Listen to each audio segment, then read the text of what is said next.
Hello and welcome to another Cliff Reviews Art House.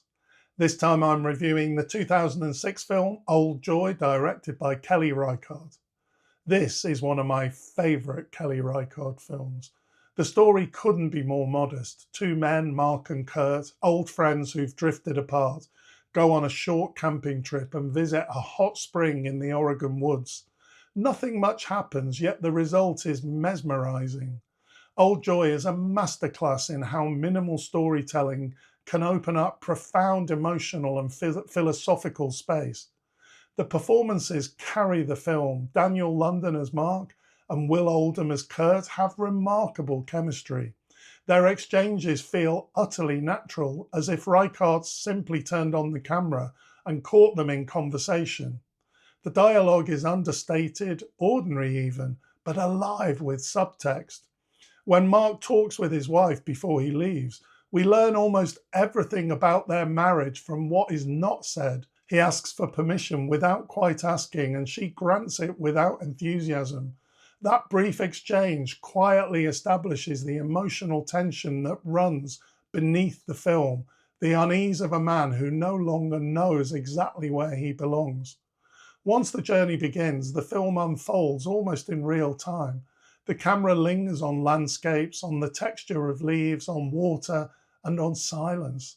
Reichardt's cinematography is simple yet poetic. There are long pauses where nothing moves but a bird in a tree or a breeze rippling across the surface of water. These pauses aren't decorative. They create a rhythm that lets the film breathe, giving the audience space to feel the weight of what's unsaid between the two men. The sound design is just as deliberate. Reichardt often works with sound as carefully as with image. She layers in the noise of ordinary life, a lawnmower whirring faintly in the background as Mark parks the car, the drone of traffic, the static of the radio, so that the world feels inhabited even in moments of apparent stillness. These sounds aren't distractions, they're reminders of the everyday hum we carry with us, even when we think we've escaped it. The radio in the car is a really interesting device. It introduces bursts of political talk, people discussing the economy, social decay, the state of the nation. The words are indistinct, more texture than content, but their presence matters. They represent the noise of the modern world, the endless commentary that surrounds us. Against the background of this chatter, the men's silence becomes almost sacred.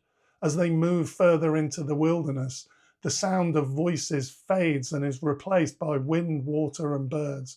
It's as if the natural world is reclaiming their attention. Reichardt is also exploring the uneasy meeting of the urban and the natural. Kurt remarks at one point that the city is moving into the countryside and the countryside into the city. That line captures one of the film's quiet truths, that there's no pure spaces left.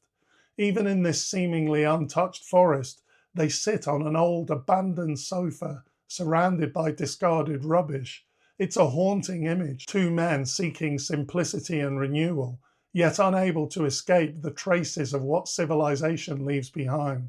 Everything, including friendship, seems touched by compromise. At the hot spring, the film reaches its most sensual and meditative moment.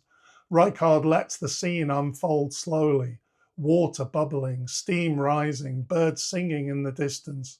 The camera pauses on the surface of the pool, then on the men as they bathe in silence. It lasts several minutes, yet feels timeless. This is pure cinema, image, sound, and stillness working together without a single word. It's both tranquil and charged with feeling, an expression of intimacy that's more emotional than physical. The mood of the film is suffused with melancholy. These are two lonely men, one married and expecting a child, the other drifting through life without direction. Both are confronting the quiet sorrow of middle age, that moment when youthful possibility has receded and what remains is a mix of nostalgia and resignation. Kurt says the most beautiful and devastating line in the film: sorrow is nothing but worn out joy. It captures the entire emotional arc of their reunion. Their friendship, once filled with energy and optimism, has aged into something gentler but also sadder. What makes Old Joy so moving is that Reichardt never forces any of this. She trusts the viewer to feel the emotions that are only hinted at. There are no dramatic confrontations, no clear resolutions, just a gradual recognition that joy and sorrow are intertwined, that even our deepest connections fade and change.